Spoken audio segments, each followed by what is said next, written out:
The decision to hand over your car keys when you've been drinking may seem like a no-brainer. Yet people still get behind the wheel drunk, and depending on where they drive in and around Cincinnati, they have a better chance of getting pulled over. Here's 9 News anchor Tanya O'Rourke. Tanya? Well, Clyde and Carol, 2 things surprised us when we did this investigation. That there are indeed DUI hotspots in Cincinnati, and how commonplace, almost socially acceptable, drinking and driving really has become.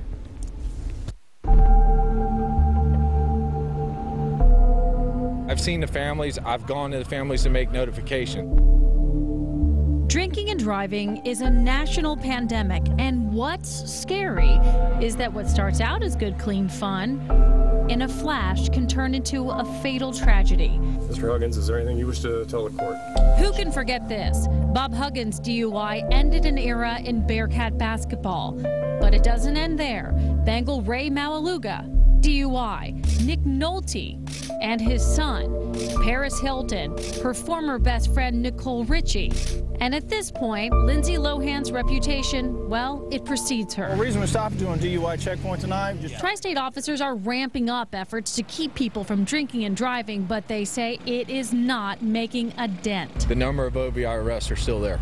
So it tells me, you know, maybe some people are making some good decisions, but we still have a lot of people that are making the wrong decision. There's several things I'm afraid of. I'm afraid of hurting someone, obviously. Second of all, you don't want to ruin your career because you get a DUI. Other than that, I don't want the embarrassment of getting a DUI. Pig and Whistles bartender Carrie Macon says she will absolutely cut someone off. Absolutely, because if I don't, then I'm going to lose my job. So I can't take the responsibility of someone else getting hurt, because then I legally will get in trouble. While we were at the Hyde Park bar, a patron received a text about an OVI checkpoint in Clifton. It's awesome. If somebody at the bar got a text that says, hey, there's a checkpoint going on Martin Luther King in Clifton, guess what? Hopefully that person is smart enough to say, I'm not going to get behind the wheel and drive tonight.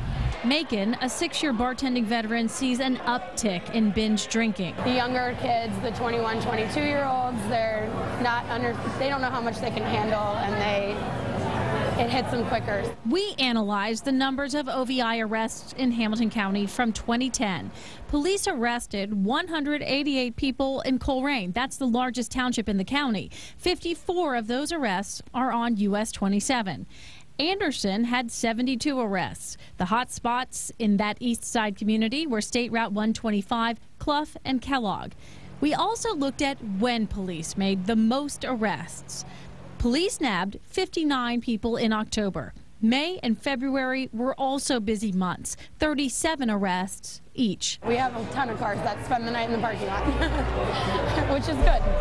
Bottom line, it's not worth having a good time 1 minute and 30 minutes later deciding you're going to drive the car, and all of a sudden you have a life-altering event that either kills you, your passengers, your friends, or the innocent party that was traveling down the same road with you when you decided to make this decision. There have been clusters of deadly drunk driving accidents in and around downtown, and according to the National Traffic Safety Administration, those spots are 9th and Central, the 6th Street Viaduct, I-75 between Guest and Ezra Charles in the West End, and Beekman and Cummins in Fairmount. If you want to look up your neighborhood, just go to WCPO.com. Carol. All right, thanks, Tanya. And it is Friday night. People have been forewarned.